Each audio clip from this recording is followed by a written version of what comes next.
Hingga Sabtu pagi, pihak manajemen Rumah Sakit Harapan Bunda belum memenuhi janjinya untuk memberikan pernyataan terkait peredaran vaksin palsu di rumah sakit itu. Sudah ada reporter Mario De Lima dan juru kamera Satria Eko Atmojo yang berada di Rumah Sakit Harapan Bunda.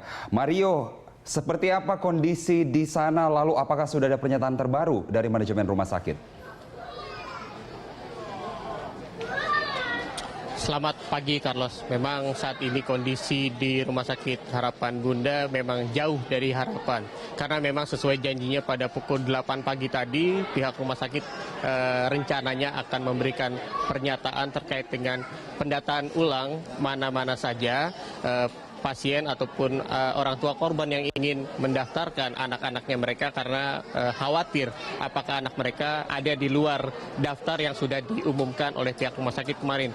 Namun sampai pagi ini ataupun siang ini ternyata bahkan di dalam suasana rumah sakit seperti yang saya tempati sekarang itu tidak ada satupun petugas rumah sakit yang hadir di sini. Kami memantau hanya ada pihak keamanan yang menjaga antara pihak kantor manajemen sampai ke tempat atau tempat perawatan di mana para pasien yang sedang dirawat masih ada di rumah sakit ini.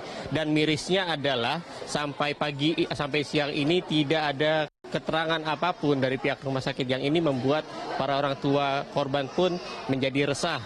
Tadi pagi sekitar pukul 9 lebih memang di sini ada juga pihak-pihak dari Lembaga Hukum Jakarta, ada juga dari Kontras hadir di sini untuk mendampingi para orang tua korban, dan sampai tadi pagi ada kesimpulan bahwa mereka akan berangkat ke Komnas Anak karena di sana mereka berharap akan mendapatkan kepastian perlindungan khususnya dari negara atas perbuatan dari Rumah Sakit Harapan Bunda yang ternyata lalai untuk memberikan perlindungan ataupun keterangan lanjutan bagi para orang tua korban.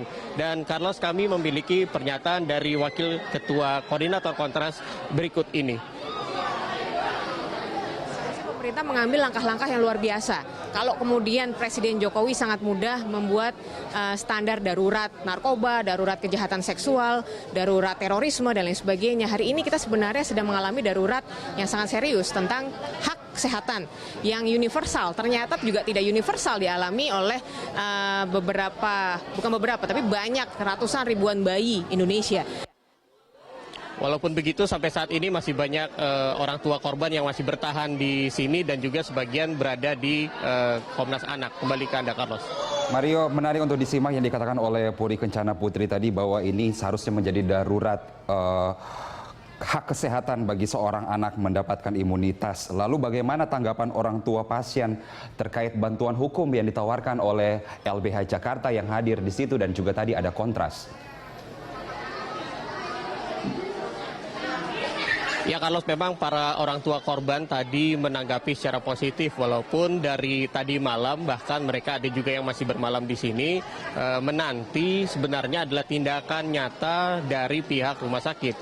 Sebenarnya saya tadi mencoba untuk bertanya beberapa orang tua korban yang masih bertahan di sini, mereka hanya membutuhkan atau ingin kepastian apakah nantinya akan ada dilakukan vaksin bagi anak-anak mereka, dan kedua mereka juga meminta pihak rumah sakit untuk memberikan penjelasan kepada mereka apakah nanti akan ada dampak lanjutan dari kasus vaksin yang palsu ini, karena memang seperti yang kita ketahui dan orang tua korban mencoba cari tahu bahwa dampak dari vaksin ini memang tidak hanya jangka pendek, Carlos, tapi jangka panjang juga mereka bisa terkena beberapa penyakit yang berbahaya. Tadi saya coba bertanya, ada juga orang tua korban yang mengaku bahwa dirinya ditawarkan adalah vaksin hepatitis.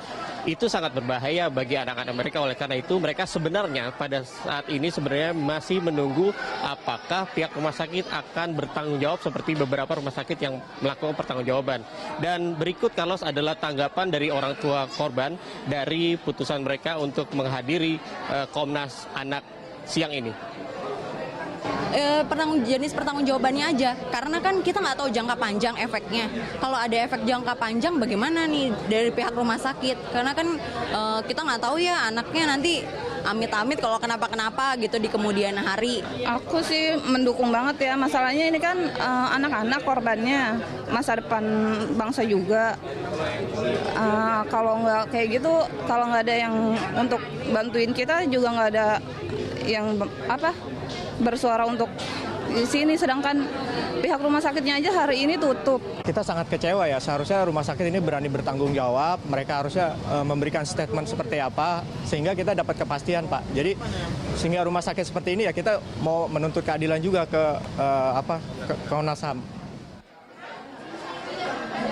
Ya, Carlos, sampai siang ini masih ada hampir 100-an dari orang tua korban masih bertahan di sini, dan sebagai informasi mereka secara mandiri membuat grup WhatsApp ataupun grup berkomunikasi dari mereka, sehingga ada beberapa dari orang tua yang menjadi korban dari Rumah Sakit Harapan Bunda yang di sini adalah mereka menunggu dari pihak rumah sakit, dan juga tadi ada sekitar puluhan orang yang berangkat ke Komnas Anak untuk mendudukan nasib mereka ke Seto Mulyadi. Dan bagaimana nanti kelanjutannya kami masih menunggu, karena memang cukup menarik, Carlos. Sampai saat ini, sampai saya live di sini, tidak ada satupun orang pihak rumah sakit yang hadir, dan itu adalah bukti dari kelalaian mereka yang tidak memberikan pernyataan langsung atau tambahan lanjutan untuk nasib dari anak-anak yang salah vaksin tersebut. Saat ini saya kembali ke Anda, Carlos. Iya, sudah lalai. Kita berharap bahwa kemudian ada itikat baik dari para manajemen rumah sakit untuk berjumpa dengan para orang tua anak yang salah vaksin. Terima kasih Mario atas informasinya.